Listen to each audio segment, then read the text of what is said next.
Polisi masih dalami motif pelaku yang membakar rumah kos di daerah Sesetan, Denpasar. Hasil pemeriksaan sementara diduga pelaku alami gangguan jiwa. Beginilah kondisi rumah kos di Jalan Palapa, Kota Denpasar pasca terbakar Kamis lalu.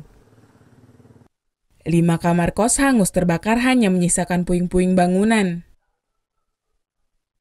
Kebakaran disebabkan oleh seorang remaja yang melakukan aksi nekat setelah terlibat cekcok dengan orang tuanya yang tinggal bersama dalam satu rumah kos.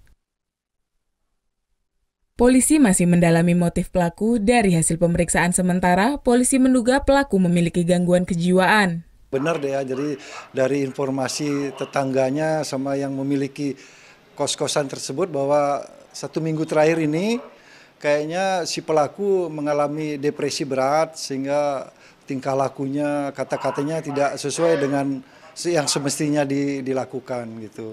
Kemudian karena ada gangguan kejiwaan, tentunya otomatis kita kita bawa yang bersangkutan ke rumah sakit jiwa di Bangli. Sementara ini masih ditangani kejiwaannya, mungkin nanti setelah selesai mudah-mudahan dia bisa normal, kita akan tindak lanjuti lagi kasus ini. Selain pelaku, polisi juga akan memeriksa beberapa saksi mata yang ada di lokasi kejadian. Tidak ada korban jiwa dalam peristiwa ini, namun akibat kebakaran ini kerugian ditafsir mencapai 150 juta rupiah. Vera Zenvia, Dewa Priana melaporkan untuk NET.